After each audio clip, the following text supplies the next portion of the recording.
Request all the participants for the poetry reading to be on the stage. Samanu Dash, Samanas Ranjan Mahapatra, Amanda B, Monalisa Changija, Rashmi Mahapatra, Manua Dash, Bharat Majhi, Sona Van, and Hava Pinhas Cohen.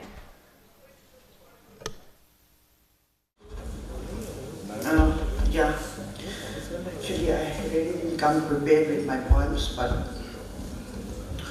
whatever. So this one is called Actually Lived. I will regale you with stories of yore, of battles we fought and won, wars we waged and lost. I will regale you with narratives of love and hate, of guts and gallantry, the standards we held dear. I will regale you with legends of principles and philosophies, of possibilities and promises. I will tell you of the myths we burst, erasing the line between truth and lies, but lost the war on trickeries and treacheries. But don't ask me the reason why.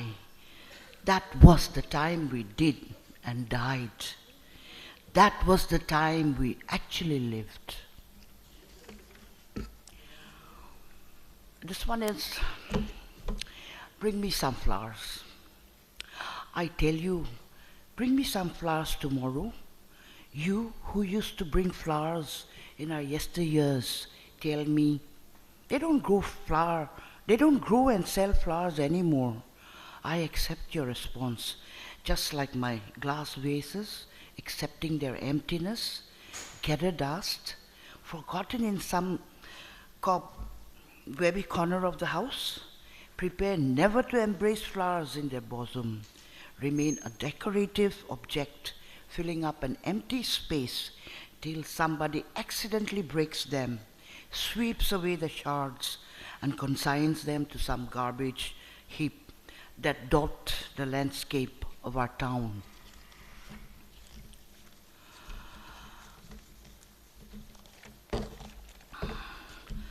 This one is, but what the hell? This year the rains wouldn't stop. They are making the headlines. Railway tracks submerged or destroyed, trains cancelled. Roads become rivers, bridges collapse. Waterlogging brings smart cities to not so smart stand still. Flood claims hundreds of lives. Life comes to an abrupt halt for thousands. Animals surrender to floods, their carcasses make photo features. Diseases are lurking, many more will die. Politicians politicizing natural calamities and human tragedies. What's new? What's new is governance bizarre, nosedive to unknown depths to evade the avowed. Rest is the same old, same old. Hyped surveys, hyperbold rescue operations, allotted funds stuck in official procedures, the indefeasible red tape mightily at work. While the dying dies, but that's always been that. So we take solace in the great strides we supposedly made. What's new? The blessed will sell their NGOs to photo ops of humanitarian services, making news in newspapers and post on social media, and celebrate the likes with cocktails and dinner, the price of which could feed a village. But what the hell? They deserve a celebration for their sensitivity and social activism. I'll say the last. I'll read the last. It's called They Say. They say I don't know how to sing. Must I know how to sing to sing? What should I do with the music inside me? Take it to the grave with me? Because they say I don't know how to sing? Thank you.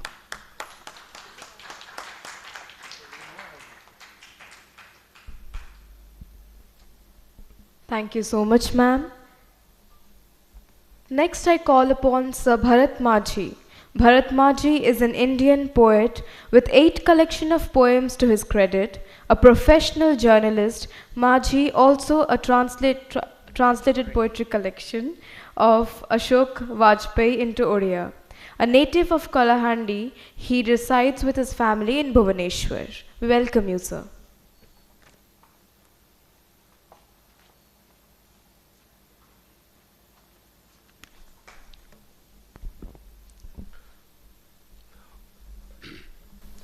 My poetry in Odia. ମୂର୍ତ୍ତିକାର ପ୍ରଜାପତିଙ୍କୁ ଦୋଷ ଦେଇ ଲାଭ କ'ଣ? ମୋର ତ ଆଉ ବଗିଚା ହେବାର ନାହିଁ। ବନ୍ଧୁମାନେ ଆଉ ମୂର୍ତ୍ତି ଗଢ଼ିବାକୁ ବଇନା ଦିଅନି, ମୋ ଭାଗରେ ଦି ମୁଠା ମାଟି ବି ନାହିଁ। ତମ ଈଶ୍ୱର ଫୀଶ୍ୱରର ପୂଜା ମୂର୍ତ୍ତି ଯୋଗ୍ୟ ମାଟି ମୋ ଜମିରେ ଥିଲା ସତ, ମୋ ପାଇଁ ଈଶ୍ୱର ମରିଯାଇଛି ଭାବି ତାକୁ ବିକି ଦେଇଛି। ଦେଖୁନ ସେ ଜାଗାରେ ଗୋଟେ ନହନହକା ବଗିଚା ଉଠିଛି। ମୁଁ ଏଇଆ ବି ମାନୁଛି ଯେ ଚୁଲି ନୁହଁ, ବଗିଚା ନୁହଁ, ମୋର ହାତ ଯଶ ଅଛି ଈଶ୍ୱର ଗଢ଼ିବାରେ। ହେଲେ ଏଇ ହାତ ଟେକୁଛି ସେ ମୂର୍ତ୍ତି ଫୂର୍ତ୍ତି କଥା ଉଠେଇଲେ। କହୁଛ ଯଦି ପୃଥିବୀ ବିଷୟରେ ଲୁହ ବାବଦରେ ଆସ କଥା ହେବା। ପୃଥିବୀ ସୁନ୍ଦର ଭାରି, ଆଖିରେ ଥିବା ଯାକେ ଲୁହର ମୂଲ ଅଛି, ଥରେ ଖସି ପଡ଼ିଲେ ଲୁହର ନାଁ ଧୂଳି। ତମମାନଙ୍କ ବଗିଚା ଦେଖି କହୁନି ଏ ପୃଥିବୀ ମାନେ ଏଇ ସୁନ୍ଦର, ତାପରେ ସିନା ପ୍ରଜାପତିଙ୍କ କଥା ଉଠିବ। ବନ୍ଧୁମାନେ ମୂର୍ତ୍ତି ଗଢ଼ି ଦେଇ ନପାରିଲେ ବି ଅନ୍ତତଃ ବର୍ଷକୁ ଥରେ ମୋ ସାଙ୍ଗରେ ପୃଥିବୀ ବିଷୟରେ କଥାଭାଷା ହେଇଯାଉଥିବ।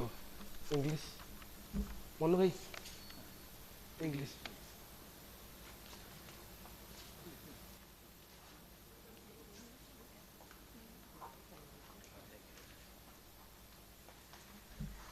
Thank you, Bharat. I'll read his poem. Okay, the sculptor. It doesn't pay to blame the butterfly, especially since, friends, it is not as if I would become a garden someday.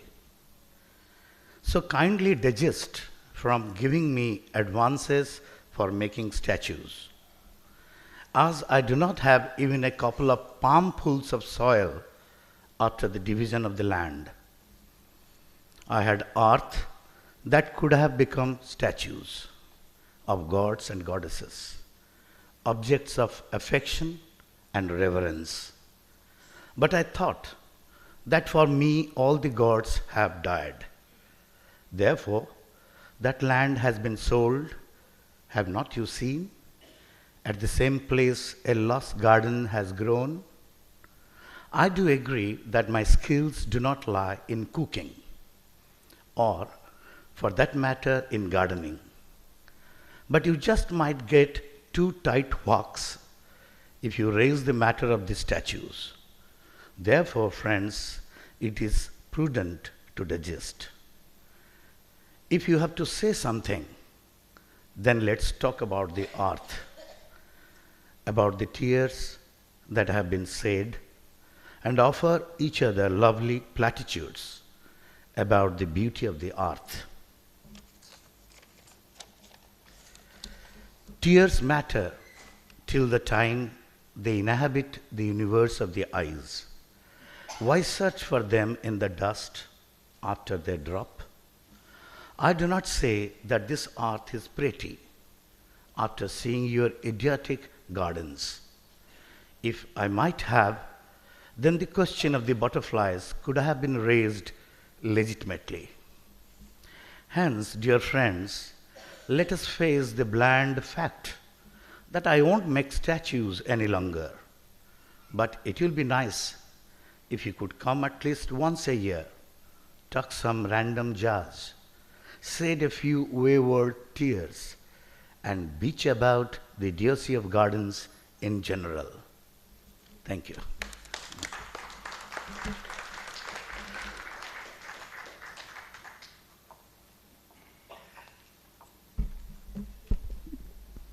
Thank you, sir. Next we have Ma'am Sona Van.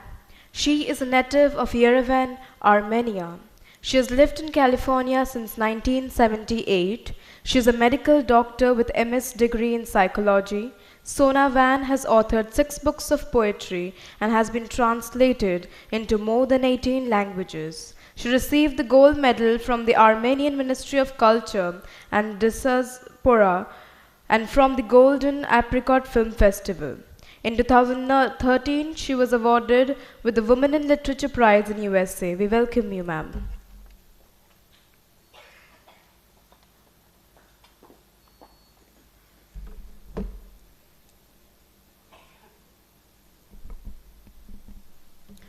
I want to first welcome everybody and thank all the organizers of this beautiful festival. I'm really thrilled to be here.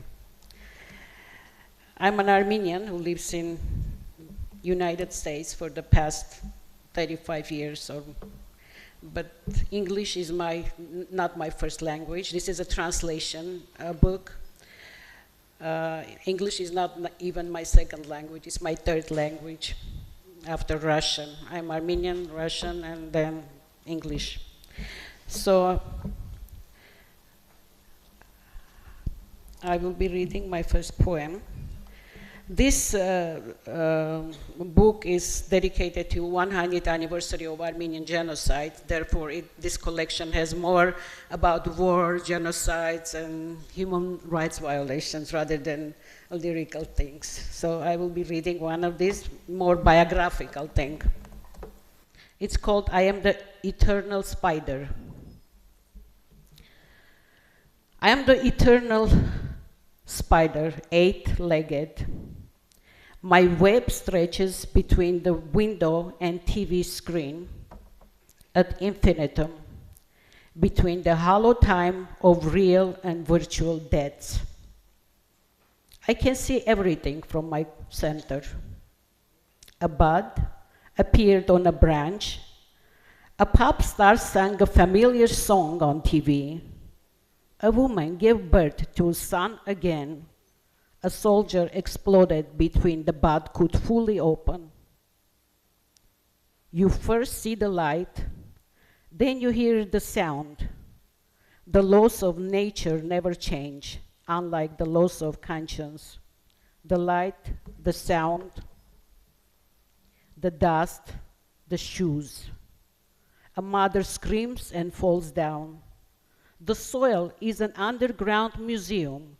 Here is a soldier 4 centuries after death, and here only 4 hours after.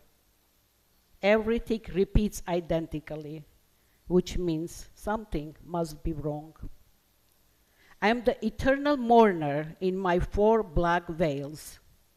My grandfather was killed by Turk. My father was killed by German. My son was killed by an Azeri. And yesterday, my daughter gave birth to a son. Killed, killed, killed. History repeats itself identically. It's time to elect a new Barabbas. I'm the 4-part shock core of an eternal Jeremiah. I'm the velvety mezzo-soprano of a virgin. I'm the lyrical tenor of a new bride. I'm the restrained baritone of a widowed woman. I'm the gruff bass of my cataracted grandmother. I'm the eternal 8-tied nothingness. My grandmother knelt and gave birth to a son. My mother knelt and gave birth to a son. I knelt and gave birth to a son. My daughter knelt and gave birth to a son. Our sons crawl, stand up, and fall dead. The ocean needs the drowned. I'm the eternal dancer of time. The same cabaret quartet, the same 8-tied chain of muscles, and the same dance of death beneath the flashing lights of guns. My grandmother bends her left knee and looks right. My mother bends her left knee and looks right. I bend my left knee and look right. My daughter bends her left knee and looked right. How I hate these plagiarized knees. I'm the goddess of war in a metal-hued, blood-red camouflage skirt with bumps instead of breasts. Time touches my nipples and falls down. I will always be around. That's not the question. I just need 4 moods of sadness, and it is summer here all year round.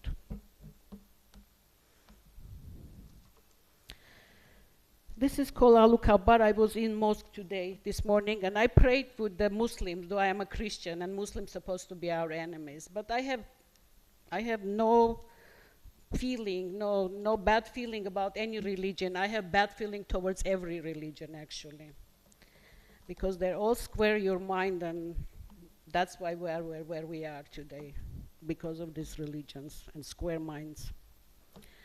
And this is about somebody who I loved, who went to war and never came back. It's called Allahu Akbar, which means God is great. I'm a common Armenian woman. My main character trait, obedience. I have worshipped all the gods of my lovers. Love makes me a Democrat each time. Sometimes I have prayed to 2 rival gods in a single day, to Christ in the morning and 5 times to Allah by the mosque with my head bent almost to the ground. I remember Faris. He was like an Egyptian pyramid, broad shoulders, pointy hat underneath the sheets. He could whistle a tune and sing another song at the same time. Was one prayer too hard for me to give? I was ready to die for him. Naked and shameless after making love, we made love not approximately, but exactly 50 times as he marked the wall with crosses. His long hair would get tangled in the branches of a tree. He left for the war to fight for me and for the oil fields. And he came back home too soon in a security-tight zinc box. I didn't see him after that. He was covered with a star-spangled banner, and I would have liked so much to wrap his body in linen wrappings, soaked with eternal oils of meat, like an Egyptian mummy. I'm almost home already with the only born. Farewell to you, my city of angels. And my fairies, over there, down below, an old man is quietly separating light from darkness with his shovel. Perhaps he's the new God.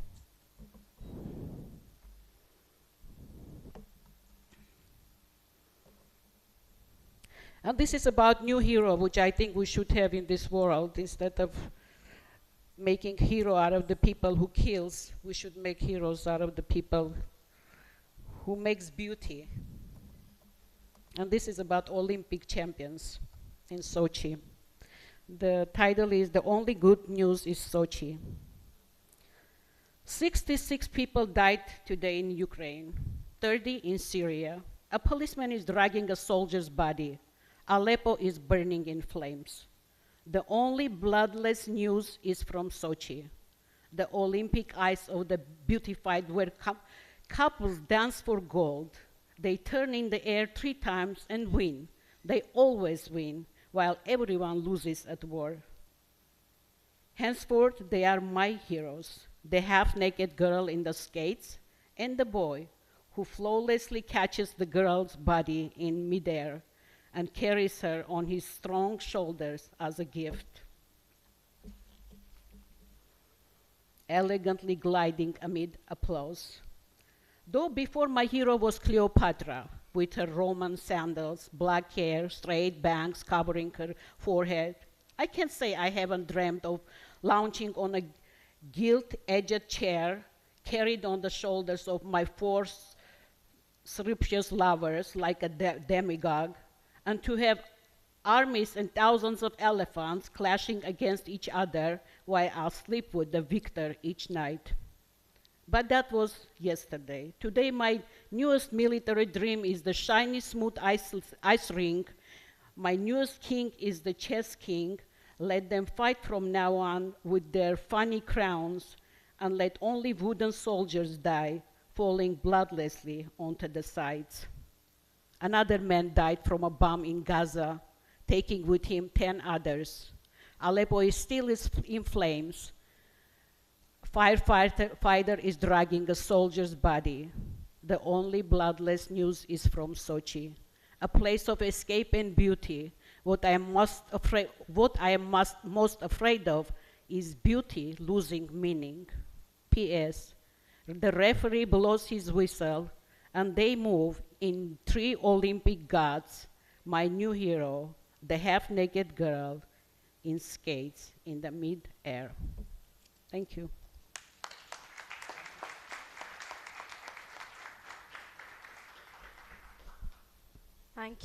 Thank you so much, ma'am. Next, we would love to hear it from Ma'am Rashmi Mahapatra, who has a PG and an MPhil in economics from Jawaharlal Nehru University. She used to work as a banker and has one Odia anthology to her credit. We welcome you, ma'am.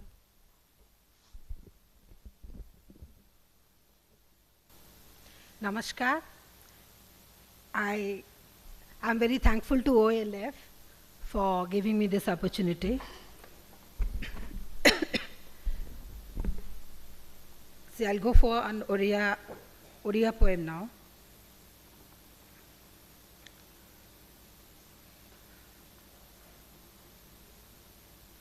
ମୁଁ ଓ ମୁଁ ମାନେ ପଛକୁ ଚାହିଁଲେ ଲାଗେ ହୁଏତ ଯାହା ଏ ଯାବତ୍ ମିଳିଛି ସେତିକି ହିଁ କେବଳ ଇଚ୍ଛିଛି। ବର୍ଣ୍ଣମାଳାର ଅକ୍ଷରଙ୍କୁ ଯୋଡ଼ି ଅମୂଳକ ଶବ୍ଦ ଗଢ଼ିଛି। ବୁଝିନି କି ବୁଝେଇ ହେଇନି ବରହଗୁ ମିଫେରେ ଫସିଥିବା ଅଙ୍କ ନକସି ପରୀକ୍ଷା ବନ୍ଧ ଡେଇ ପାରିନି। ଘାଟରୁ ଘଟ ନିର୍ବାସିତ ମୁଁ ଅଚଳ ଆକୃତିର ମଣିଷ। ଚିତ୍ର ଆଙ୍କିବା ଆରମ୍ଭିଲେ ଅନ୍ତିମ ଦୃଶ୍ୟ ସହ ଆଲୋଚନା କରିବାକୁ ପଡ଼ିଥାଏ। ପୁନର୍ବାର ଲାଇନରେ ଛିଡ଼ା ହୁଏ, ନାମାଙ୍କନ କରେ, ଖୋଜେ ଲମ୍ବା ଲିଷ୍ଟରୁ ନାଁ, ଯଦିଓ କେଇଟା ଅକ୍ଷର। ନାଁ ନ ମିଳିଲେ 10 ଦ୍ୱାର ବନ୍ଦ, ଶୂନ୍ୟ ଫାଶରେ ଲଟକୁଥାଏ ଅବାଞ୍ଛିତ ଖଡ଼୍ଗ ତଳେ ବେନାମ ଅସ୍ତିତ୍ୱର ଅନ୍ତିମ ଉପସ୍ଥିତି ସମ୍ଭାବନାରେ। ନୀରବ ମଣିଷ ରାତିକୁ ବାଛେ, ଶବ୍ଦ ଗଢ଼ିବାକୁ, ଅଙ୍କ କଷିବାକୁ, ଅତୀତ ପରଖିବାକୁ। କାହିଁକି ନା ଏଲ୍ଇଡି ଲାଇଟ୍ର ଉଜ୍ଜଳ ଆକାଶରୁ ପୁଳେ ମୁଠେଇ ହୁଏ, ମେଘ ଆଡ଼େଇ ତାରା ଦେଖି ହୁଏ, ବାସ୍ଫୋଟ ମାରି ଅନ୍ଧାରର ଅଧିଶ୍ୱର ବୋଲେଇ ପାରେ ମଣିଷ। ଦିନର ଅସହ୍ୟ ଆଲୁଅରେ ସଂସାର ରଙ୍ଗ ପାଣିଚିଆ ଦିଶେ। ଜାଣେ ଏଠି ଲଗାତାର ଦୁର୍ଘଟଣା, ଆକ୍ରମଣ ଅନାକସ୍ମିକ, ଉତ୍ତରଦାୟୀ କେହି ନାହିଁ। ଅନପେକ୍ଷିତ ଝଡ଼ର ଏକ ଦୁର୍ବଳ ମୁକାବିଲା ମୁଁ। ଅତଳ ମହାସାଗରରେ ଅନିଶ୍ଚଳ ଜାହାଜ, ବାଇ ଚଢ଼େଇର ଅବର୍ତ୍ତମାନରେ ଜଙ୍ଗଲରେ ତାଳଗଛ ଶୋକ ମନାନ୍ତି। ଲାବ୍ରାଡର ମିନିଟିଏ ନ ମିଳିଲେ ତମାମ ସହର କାନ୍ଥରେ ପୋଷ୍ଟର ଲାଗିଯାଏ। ବହୁଚକିଆ ସହରୀ ରାସ୍ତାର ଭେଳିକିରେ ବାଟ ଭୁଲିଗଲେ ଜୀବନ ବେଢ଼ାରେ ନଟୁ ହୋଇ ନିଜ ଚାରିପଟେ ଗିରି ଗିରି ଘୁରୁଥାଏ ମୁଁ ଏବଂ ମୁଁ ମାନଙ୍କର ସଂଖ୍ୟା କିନ୍ତୁ ବଢ଼ୁଥାଏ। I'll go for the second one in English.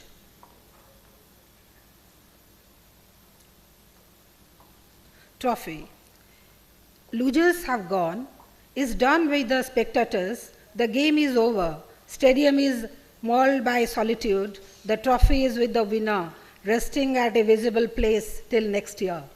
A hapless bird searching frantically for shades behind the lifeless branches, to nestle an existence, unaware of the suddenness of tornado, a broken nest and whispers of pain. The lone clock strikes 12. Time is declared aloud. The winner steals the show. No more the trophy, nor the mad crowd. The masked sky is vibrant and bright. Face beneath the faded pale white. Confused black clouds cannot decide to pour or walk along with the wind. Cardboard well territory breaks into ruins with no strive. The bulletproof heart makes sure to embrace the endless fight. The pensive mood is sure. The end is only the beginning. Past always dies. Winner is for a year. Trophy is the fanfare of past, present, and future. The last one is in Oriya. Chokka. The crossroads, Chokka. Kebe kebe bujhi hueni, ପରିଚିତ ଛକର ଇଙ୍ଗିତ, ନାଲି ସବୁଜ ହଳଦିଆ ରଙ୍ଗର ଭ୍ରମ, ଖରାର ସିଡ଼ିରେ କଞ୍ଚା ଶୋଷ, ଚଢ଼ୁଥାଏ ପହି ପରେ ପହି, ମୌନ ମରିଚିକା ପାଣି ଯାଚୁଥାଏ ପଦ୍ମ ପୋଖରୀକୁ, ତରଳ ଥିବା ପିଚୁରେ ଛକ ଲାଖିଥାଏ ଯୋଉଠି ସେଇଠି। ସିଗ୍ନାଲ ଖୋଲେ, ଆଗକୁ ବଢ଼େ ଅସ୍ଥିର ସମ୍ପର୍କଙ୍କ ପଲଟଣ, ଜମିଥିବା ମୁହୂର୍ତ୍ତଙ୍କ ଆଗ ପଛ ଅବିଚାର, ବାଟ କାଟି ବଢ଼ିବାର ଇଚ୍ଛା ଚର୍ଚ୍ଚାରେ ଥାଏ। ବିଶ୍ୱସ୍ତ ଏକୁଟିଆପଣର ଇସାରାରେ ଚମକି ପଡ଼େ ଜୀର୍ଣ୍ଣ ସମୟ, ଜଳୁଥାଏ ଝାଞ୍ଜି ରଙ୍ଗ ପାଦତଳ ଛାଇ, ଅନିର୍ଦ୍ଦିଷ୍ଟ ଆଗାମୀର ଛତା ଉଡ଼ିଯାଏ।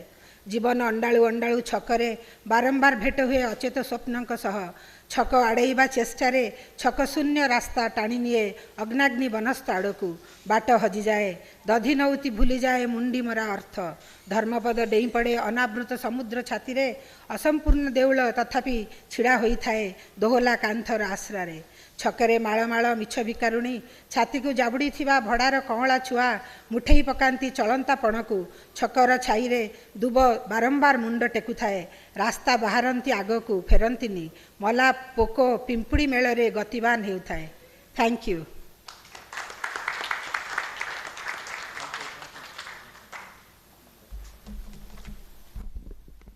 Thank you so much, ma'am. Next, I would like to call upon Ma'am Hawa Pinhas Cohen, who is a poet, literature, and art lecturer, facilitator of poetry and prose writing workshops in Jerusalem. She is the editor of poetry books and art books, and the founder of the magazine Demoy for Jewish Literature, Art and Culture, and is the editor for 22 years since 1989. So far, she has 12 books of poetry. We welcome you, ma'am. Thank you. Good evening. Thank you so much, Manu, for this opportunity to read. I'll start with a poem that is connected with next subject that has this big name, Holocaust. And truly, I'm not writing about Holocaust. It's almost forbidden for me. But lately, maybe because my mother gets older and older, and I'm getting older, and there are many questions on the air, I started going back to this subject. But I found out that in many of my poems, it's underneath the words. It's like it is there without mentioning it. And especially I found it when I gave birth, or when I was taking care of my little daughters. This subject was raised like from unconsciousness. Request. When a baby is in my arms, its life woven with human milk. At nights, there come heartbeats, thumping voices, trains. At a certain station in that land, barefoot and weak, I spread my arms like the horns of a ram in a thicket, the earth whispering to the heavens, "Here, make a canopy of your mercy, like shade for the vine and the fig tree. Please, do not put me to the test. There is wood and thicket, a smell of fire, and the sight of smoke. Don't play hide and seek with mothers." Weakly, I cover my eyes. My voice is lost in a scream that can't be heard. Where are you?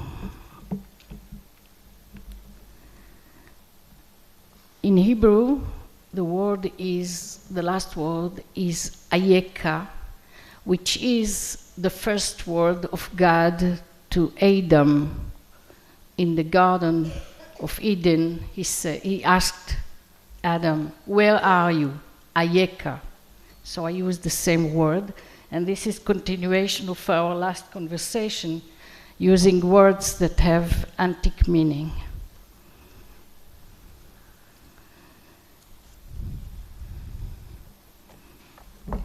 And it's in the same book of translations, a poem,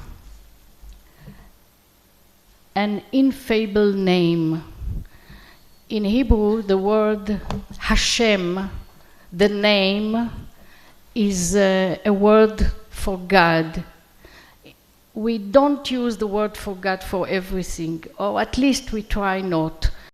So many people that are not using the word of God as everyday word, they say Hashem, and behind it is hidden the name of God, which is Yehovah. Maybe some of you heard this word from the Bible.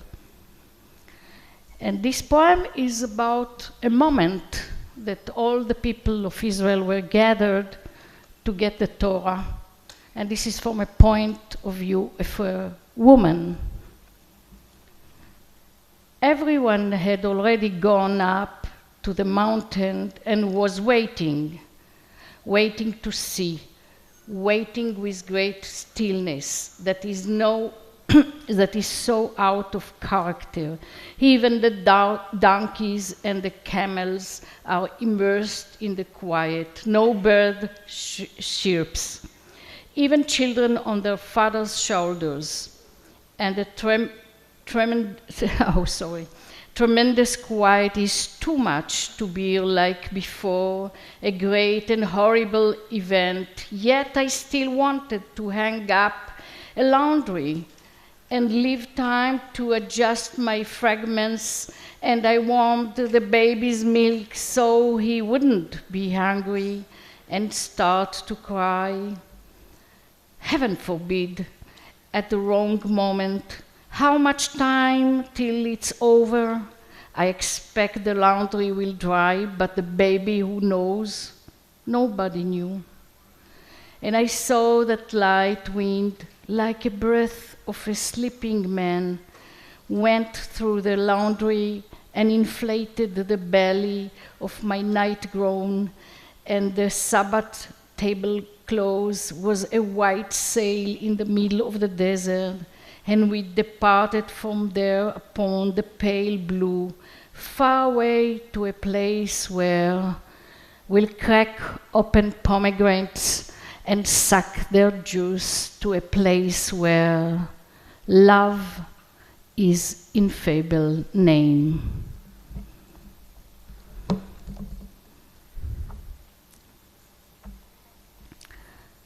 A woman breaks. The woman breaks. How does a woman break? From the waist. She breaks from the waist, and her upper body is pulled in a downward movement like a metronome. At times, her head grazes the ground and returns. At times, her forehead touches the heavens, falling down on her. Sometimes, her forehead hits the ground, and her breasts are pulled like two swinging lion's bags, turning milk into cheese. How does a woman break? From the waist. She breaks from the waist, and her torso is pulled backward, following her neck.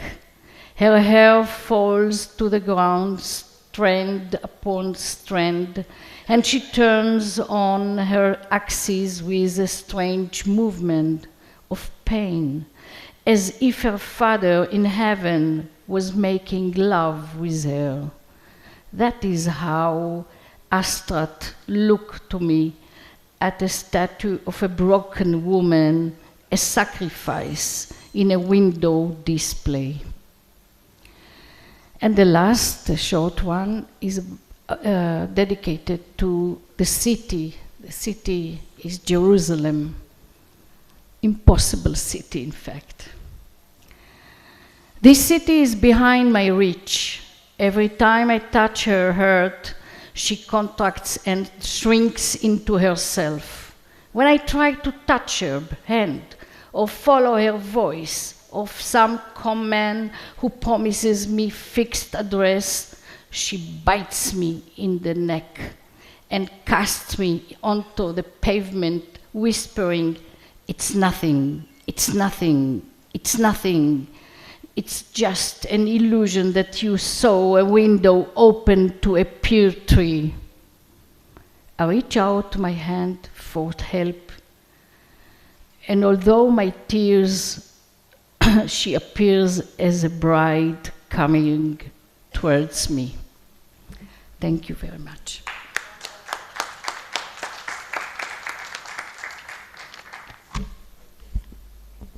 Thank you, ma'am. Next, I would like to welcome Samanas Ranjan Mahapatra, who is a writer, researcher, and journalist. He works as an editor with National Book Trust of India, and since 2001, he is heading its National Center of Children's Literature. He also worked as the editor of Information Public Relation Art and Culture of Northeast Council in Shillong. He has 4 books of poetry, an anthology, short stories, and a novel, 2 books for children, and over 50 translations to his credit. We welcome you, sir.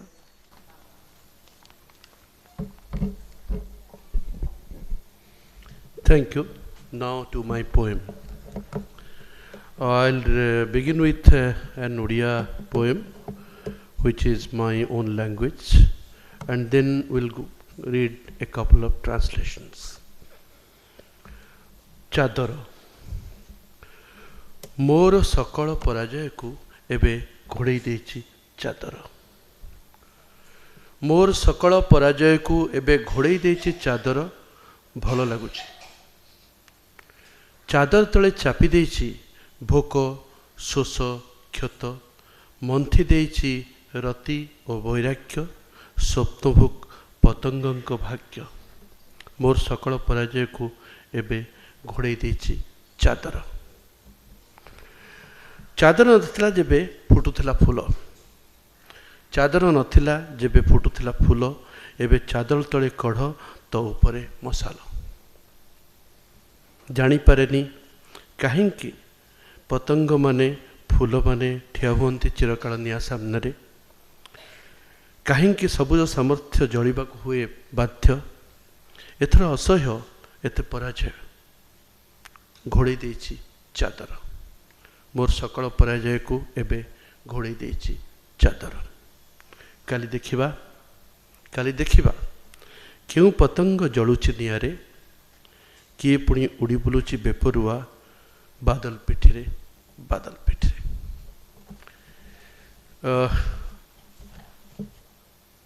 I have translated a few of my poems, and it was on the request of one daily newspaper of Assam, but finally I found that I can translate my own poems.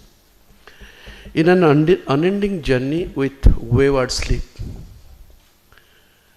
The Odia reads like this: गोटे concrete गदा तले चापी हेई रहिछि मु, बीती जाइछि अनेक जुग। Sleeping under a heap of concretes I am, and several ages have passed through.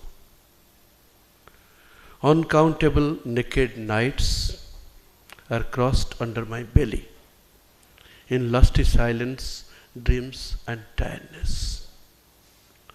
Outside, in open winds, a crocodile, some saints and mahants. Around my heap of concretes, a team of fog swimmers and sailors.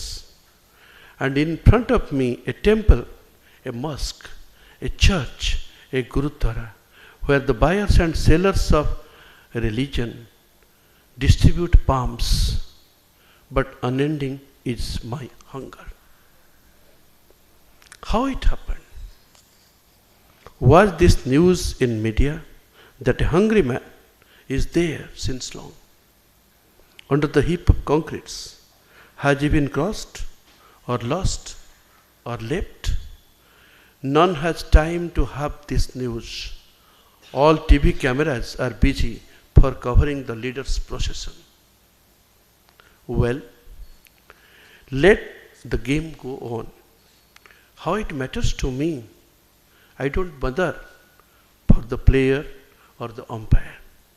I am wayward in an unending journey with my sleep. Another poem which is based on a childhood trauma which I am carrying for last many years and may carry for next many years. Why I remember again and again that house, my lost castle at the seashore. Dreams and dreams in the heart and lips full of exclamation, listening the music of sea there, everything smiling with love. And how much drowsiness in the sand with memories, hide and seek play in light and darkness. At the other side of the castle, a crowd of sails and crabs, and a few yards away was a jungle of casuarina where foreign birds fly. The castle used to save me from tempest. Then I didn't know that the castle is not my own. It accepted my wickedness of childhood. How could I know a Calcuttan merchant conquered it much before? He came one day with arms and ammunitions. I don't have a force or arms either.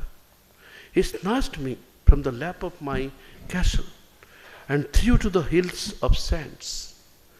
I look for me since then in the jungle of life, soaked in crying laughs. The castle is no more there. Now at its place stands a casino.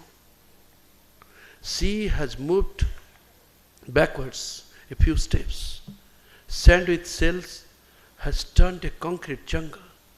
Around me in this beautiful city, dreams coronate every day, but nothing makes me happy, and my eyes look always for my lost green castle. Thank you.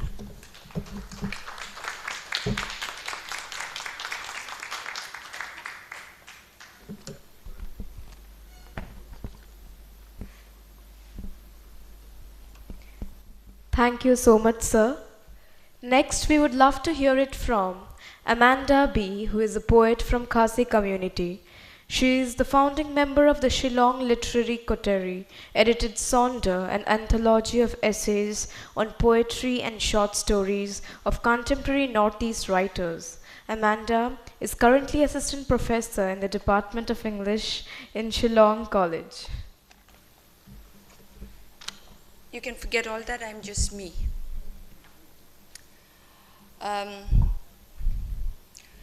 Since this is a festival of art and literature, I thought maybe I'd take you a bit into the background of the people I represent. And this is what we wear as College and Sem. I'm a Khasi lady and I'm proud to call myself one.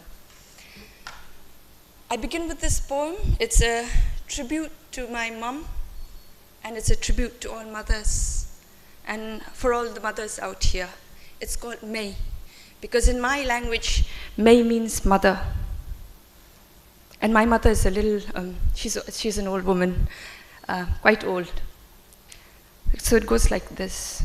May. The lines crisscrossing your hands, your face, meet and separate, mapping your journey bound to my life, a constant reminder of immeasurable love. May, I recall childhood, magical moments when your warm embrace and sweet kisses cured sickness, dismissed fears. It is in your warm touch that I learned what love felt like. May, I remember the cold Shillong winters when huddled in the hearth, Your scattered words dance to the tune of a poet, weaving stories of yesteryears, bringing imagination to life. As you strengthen my roots, and I learnt to speak in your tongue before adopting a foreign one. I now know, Mother, that's what love sounds like. In life's journey, May, you sport a smile, sneered at sorrows. Each line that I now see on your face are unspoken words of how you braved the storms to give us warmth as you dared to dream the impossible dream, lifting me up to be in your image, showing me what being a mother meant. And if today I am a good mother, I owe it all to you. You taught me unconditional love, and that sacrifice meant giving up your love for the sake of loved ones. You taught me to nurture my passion and hold on to my dreams. You believed in me even when I stopped believing in myself. You gently reminded me to submit to the Creator's will. You, Mother, taught me to look at the stars, enjoy the blue skies and everything around, but to never lose sight of the ground I stand on. Mother, to you I owe it all.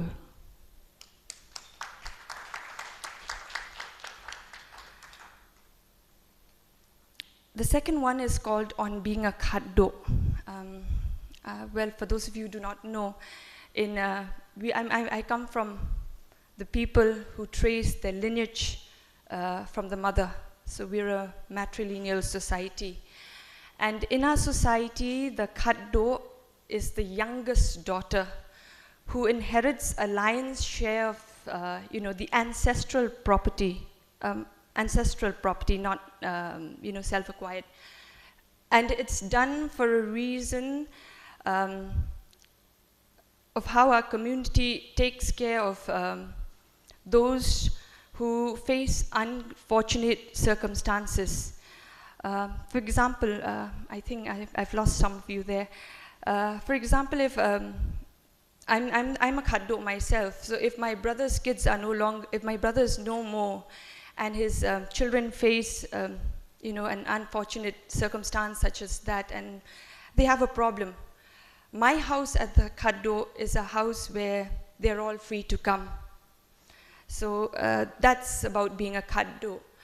Well, this poem is different, and this poem is about looking at being a Khaddo from a very different perspective, as in I'm contemporary, I'm a young girl. So I look at being a Khaddo from a different point of view, not from just the historical point of view, but from what a Khaddo, what it means from a Khaddo's point to be a Khaddo too. So from my point of view. So it's on being a Khaddo. Being born as me into a welcome world, I carried my mother's name, customarily and proudly. I was filled with reality. The Khaddo, I was told, would inherit responsibility.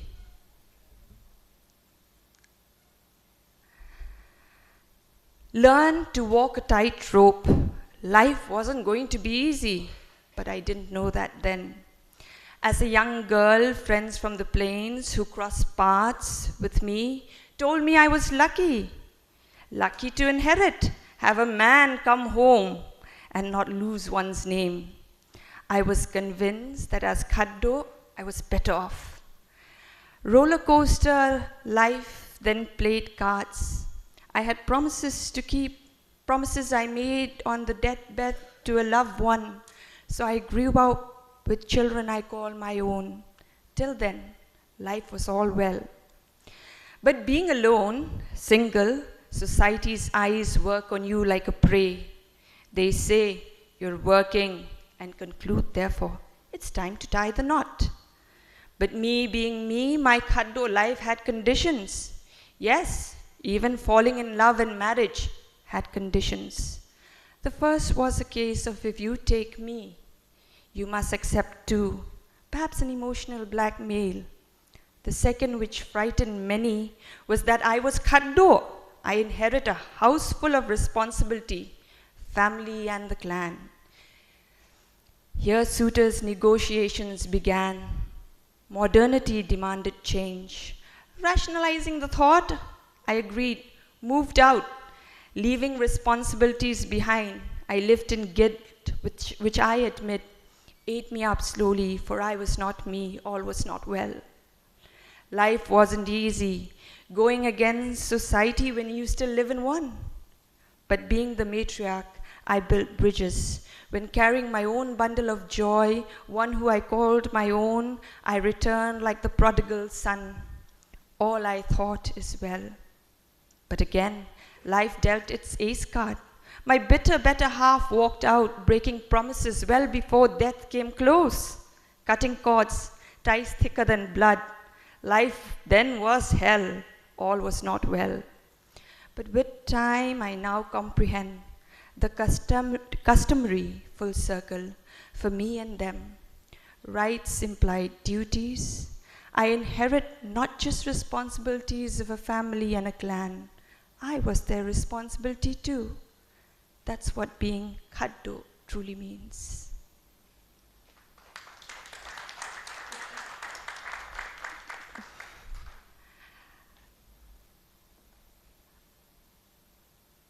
This is called A Letter to My Son. It's written in like an epistle. Dear son, when my eyes close, I shall speak the untold stories, answering your childhood's who and your youth's why. Many, many years ago, the woman you call mother was a rebel of sorts, who refused to heed to warning of stormy days to come, proud of an education that equipped, blinded by betraying love, genetically stubborn, for I was my mother's child. I made the sweetest mistake. I wore the wrong shoes when the wrong way arrived at a destination where I found you. It was all well till then. I'm biting my tongue, for you know me better, and you know me well. Heavy-hearted, wanting to iron out things, being the Khasi matriarch, I stood up wishfully praying that all will be well. I hoped against hope that learning the hard way, bleeding without one's blood would drive sense. I was wrong yet again. It all went distastefully wrong. Again the experience of years was proven beyond reasonable doubt. He never came, he never cared, not about you or me. When he did come, it was to fill the dotted lines. That day, that hurtful day, I bled for you, son. He cut the connecting cord. He left and never turned back. Betrayed and with a battered heart, I willed myself to be strong. I straightened my back. We lived our happy life. I have no regrets till date of not listening to experience, for if I did, I would not have you. Dear son, in the many suns and moons that have passed, I've watched you grow, I've learned to sport a smile, and you taught me that. But son, in your smile, I've seen your questioning eyes, the pain of not knowing who and why and when. I always wanted to tell, but I did not know the words. Had it been one of those made in heaven types, he would be here to prove to you the age-old fact.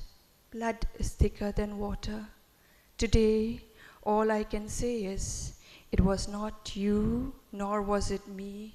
It's just that it was not meant to be. And the last one is a very short one. I hope I can find it.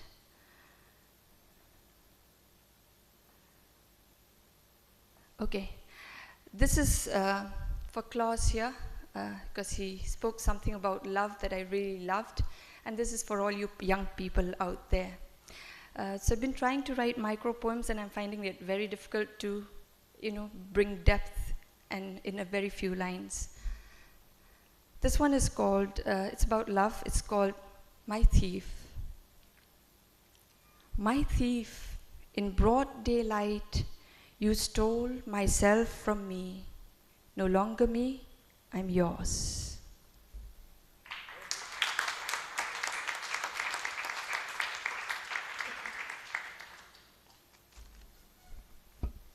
Thank you so much, ma'am.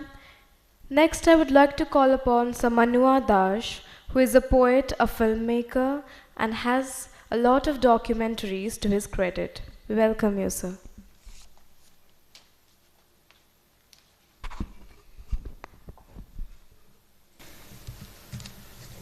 Should I help? It's okay.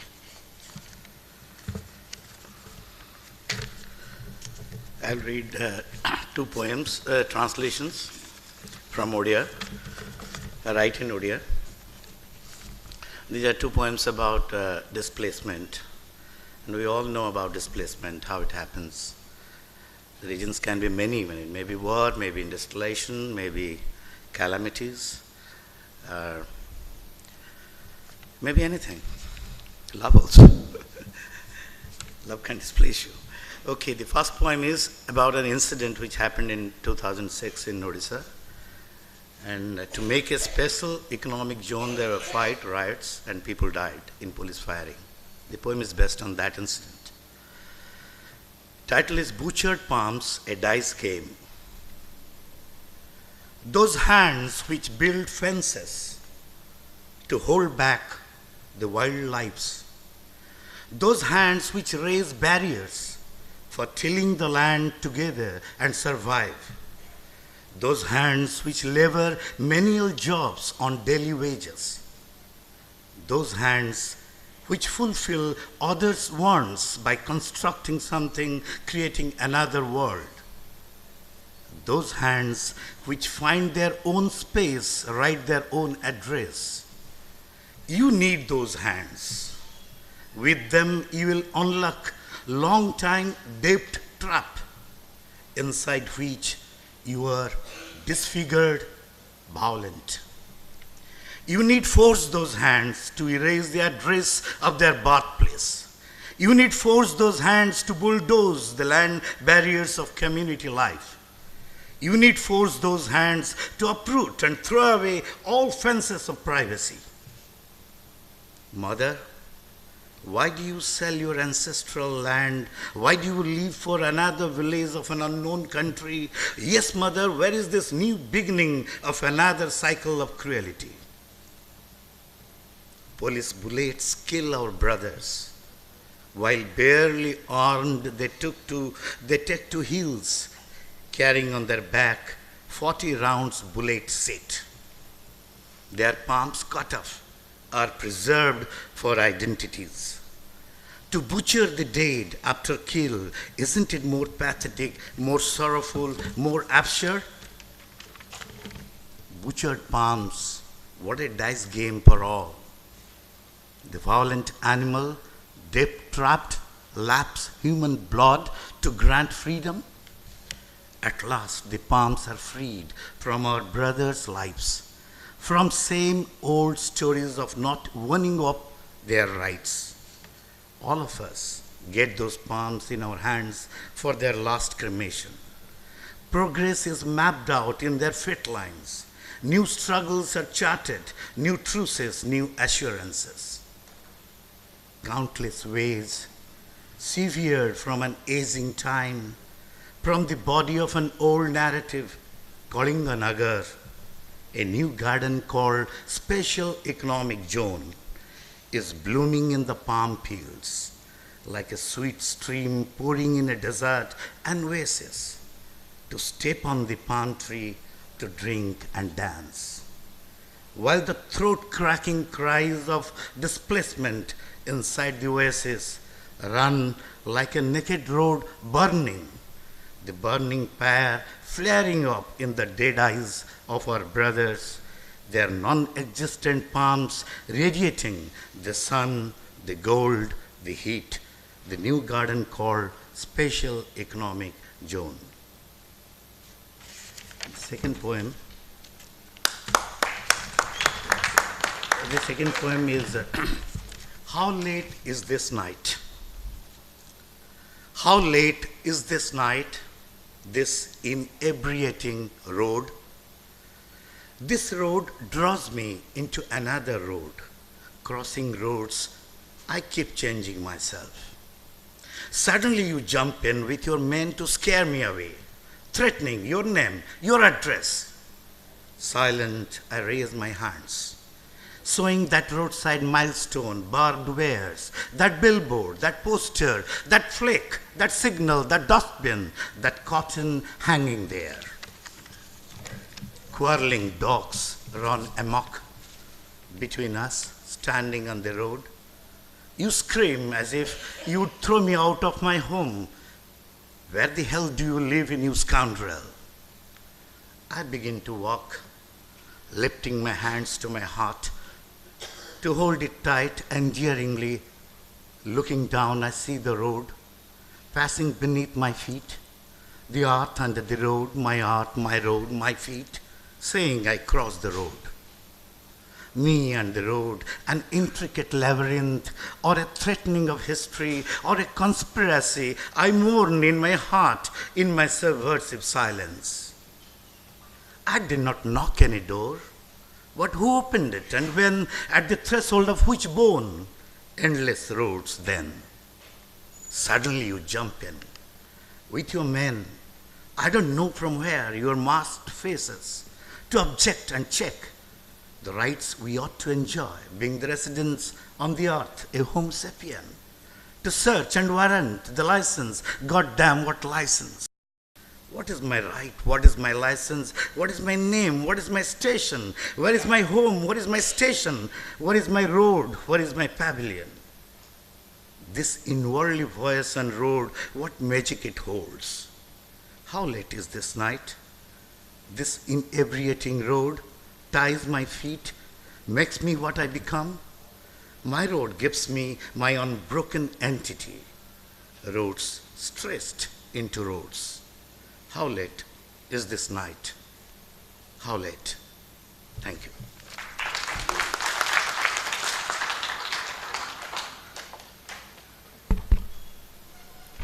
Thank you so much, sir. Now, to end the poetry reading session, I would like to call upon Sir Manu Dash, the man behind the Odisha Art and Literary Festival.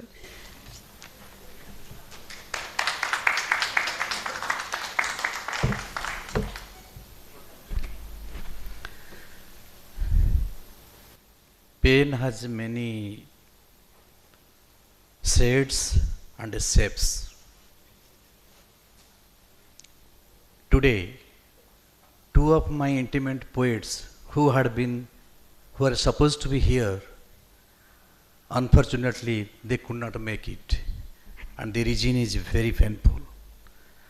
Sarita Janamani and Aftab Hussain, who made 3 books, one translated, 2 edited, important books for us, could not get a visa until the last date. The day our program started, festival, on that very day, they were asked to collect their visa, but it was too late. My heart goes out because I am deeply pained because both of them had edited an anthology of first of its kind in the country, anthology of partition poems of the writers from India, Pakistan and Bangladesh. Hardly we are aware that they will be victim of the circumstances. Remembering both the poets, intimate poets, and those who are really the backbone of this OLF, I would to take the permission and read 2 of the poems from their poems.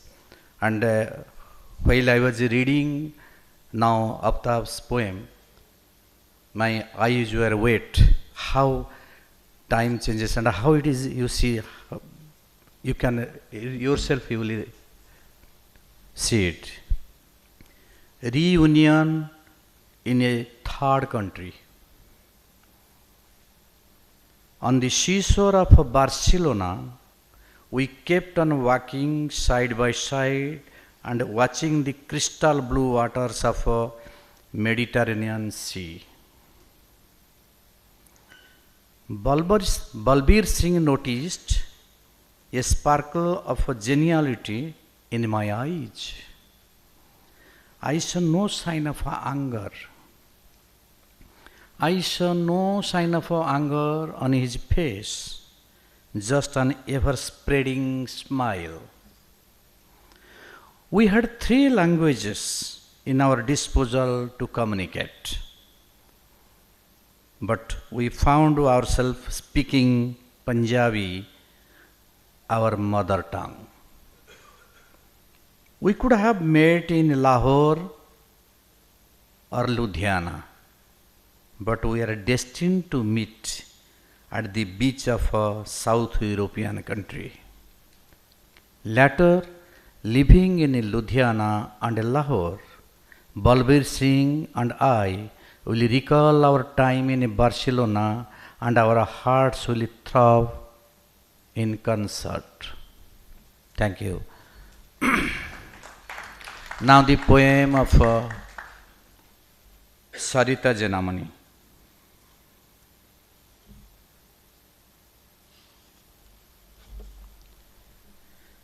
"70 years later, August is the cruelest month. It drags us to a butchery plastered with mirrors, mirrors of the ancestral rage. August forces us to unfurl a blood-stained flag, our hands heavy with history, our hearts numb with memory, 70 years later.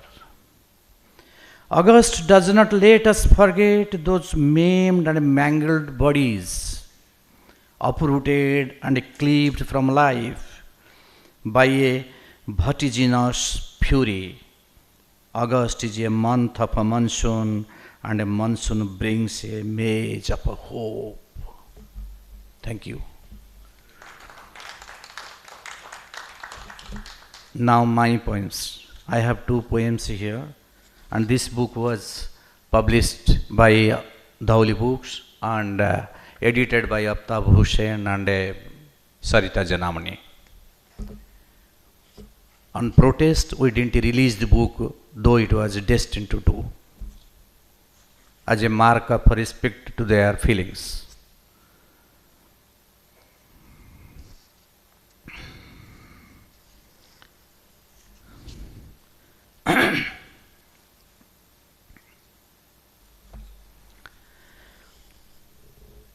Passport for fishes.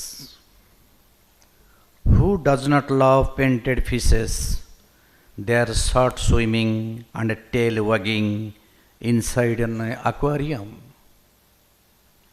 No one asks about the pain of their separation. Do they dream of Neptune's ocean? Do they curse who made a beeline to this tiny glass chamber and engraved it as the borderline in mindscape? Could these luckless fishes be handed over the overdue passports anytime soon? Thank you. Remembering my classmate. How much water flowed in a placid and calm river of Prachi since I met you, my dear friend? 30, 40, or 45? You know my arithmetic was weak. Now I realize why you were reluctant to join with us in a playground of the school. I was often told brilliant students never play with other weak students. And before this cardinal principle vanishes like Delhi's recalcitrant smog, you left our small town for far Mymensingh. Is it towards south or east of our school, my dear friend? Whenever I watch the oscillating tiny skull-capped heads in any madrasa, you silently make an inroad to my head. Why are you not returning war horse? Your dream hometown, your dear hometown, to play with us again? Are you alive or dead? Are you living in fear in your own homeland or staring at the vacant sky? Do you ever remember me while stroking your white beard? Thank you very much.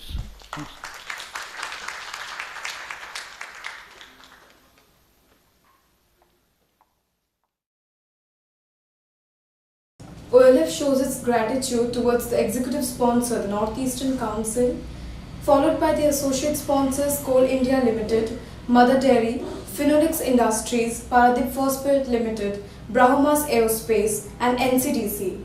OLF is supported by Central University of Odisha, the Punch and Dholi books.